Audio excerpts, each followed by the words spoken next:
Hi friends! ஊர்லேருந்து பெங்களூருக்கு நான் என்னெல்லாம் செடி எடுத்துட்டு வந்தேன்னு பார்த்துடலாமா? மாடி தோட்டத்துக்கு தாங்க வந்திருக்கேன். பார்த்தீங்களா, அம்மா நட்டு வச்சிருக்க செடியிலேருந்து நான் அந்த எல்லோ கலர் அழகா பூத்திருக்குன்னு சொன்னேன் பார்த்தீங்களா, அதுலேருந்து ஒரு பெரிய தையா பார்த்து புடுங்கி எடுத்துட்டேங்க. இது ஏன்னா பெருசா இருக்கறனால கண்டிப்பா வருங்கிற எனக்கு நம்பிக்கை. அதனால அதையும் புடுங்கி எடுத்துக்கிட்டு, டேபிள் ரோஸ் நெறைய கலர் இருந்துச்சு. என்ட்ட இல்லாத 1, 2 கலர் இருந்துச்சு. அதையும் கட் பண்ணி எடுத்துட்டேங்க. பக்கத்திலேயே அந்த கிரீன் கலர்ல இருக்கு பாருங்களேன், அது ஒரு அழகு செடி தான். அதோட பேர் எனக்கு தெரியாது. இன்டோர் ஐட்டம்லாம் வச்சு வளர்த்தலாம். அதையும் எடுத்துக்கிட்டேன். ஓர்க்கிடு பார்த்தீங்களா, தொண்டோடயே தூக்கி எடுத்துட்டேங்க. தொண்டுல தான் வச்சிருக்காங்க. பார்த்தீங்கன்னா தெரியும். வேற எதுவும் இல்ல. தொண்டுல அப்படியே தூக்கி வச்சிருந்தாங்க ஒரு பாட்டுக்குள்ள. நான் அப்படியே தூக்கி எடுத்து வச்சிருக்கேங்க. அதேமாதிரி வீட்டுக்கு கீழ வந்தா, சைட்ல ஒரு ஓர்க்கிட் தொங்க போட்டிருந்தாங்க. அதையும் எடுத்துட்டு போ சொல்லிட்டாங்க. அதுக்குள்ள ஃபுல்லா தண்ணியா இருந்துச்சுங்க. நான் வடிச்சு ஊத்திக்கிட்டு அப்படியே எடுத்தேன். சுத்தி பார்த்தா, எடுத்ததுக்கு அப்புறம் தான் நான் அதுக்குள்ள இருக்கிற சின்ன சின்ன தைய பார்த்தேங்க. பார்த்தோனே சந்தோஷம். நமக்கு இது வரலனாலும், அதுக்குள்ள இருக்கிற 1, 2 சின்ன தையாவது நமக்கு மாத்தி நட்டு, புது செடி உருவாக்கிடலான்னு சொல்லிட்டு உள்ள ஒரு நம்பிக்கை. பார்த்தீங்களா, கிட்டத்தட்ட ஒரு 4 சின்ன தை வந்து நிக்குதுங்க. எவ்வளோ அழகா வந்திருக்குன்னு பாருங்களேன். ஆனா, பெங்களூர்ல நான் இங்க கொண்டு வந்ததுக்கு அப்புறம் இதோட நிலவரம் எப்படி இருக்குதுன்னு அதையும் நான் ஷேர் பண்றேன்.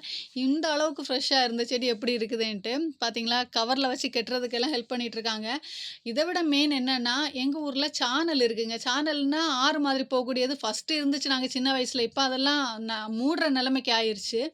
அந்த சைட்லலாம் வாடாமல்லி ஒயிட் கலர் வாடாமல்லி பூத்து நின்னுச்சுங்க. அந்த கட்டிங் எடுத்தேன்.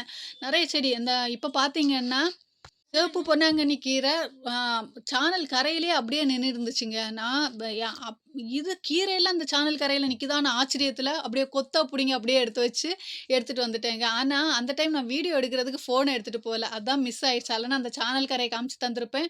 அந்த சைட்ல இருந்து எடுத்ததையும் காமிச்சு தந்திருப்பேன். இத விட மெயினு சானல் கரையில கோவக்கா செடி படர்ந்து போய் கோவக்கா காய்ச்சிட்டு இருந்துச்சுங்க. அத பார்த்தோனே எனக்கு அது ஒரு ஆச்சரியமா இருந்துச்சு. இது யாருக்கு கண்லயும் படலையே, அந்த கோவக்கா செடி அப்படியே விட்டுருக்காங்களே அப்படின்ட்டு.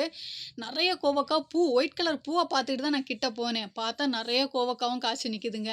ஒண்ணு எடுத்து நான் சாப்பிட்டும் பார்த்தேன். ஏன்னா கோவக்கா கசக்கும்னு சொல்லுவாங்களே அப்டின்ட்டு.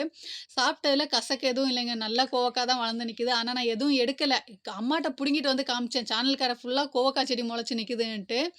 பார்த்தீங்களா, பேக் பண்ணி எடுத்துட்டேங்க. இந்த செடியெல்லாம் கொண்டு வந்து இங்க பெங்களூர்ல நடணும்னு சொல்லிக்கிட்டு தான் ஆசை எனக்கு. ஆசை யார விட்டுச்சு? எவ்வளோ செடி நட்டுருக்குது. ஆனாலும் புடுங்கிட்டு வந்துட்டேன் பார்த்தீங்களா? இது என் வீட்டுக்காரரு வீட்டுக்காரரோட வீட்லருந்து எடுத்துட்டு வந்த கட்டிங்குங்க. இதையும் எடுத்துட்டு வந்துட்டேன். எடுத்துட்டு வந்ததுக்கு அப்புறம் தான் உங்க கூட நான் உங்க கூட ஷேர் பண்ணிட்டுருக்கேன். எல்லாத்தையும் மண்கலவை ரெடி பண்ணி நட்டுட்டு இருக்கேங்க. இந்த வீடியோ புடிச்சா லைக் பண்ணுங்க.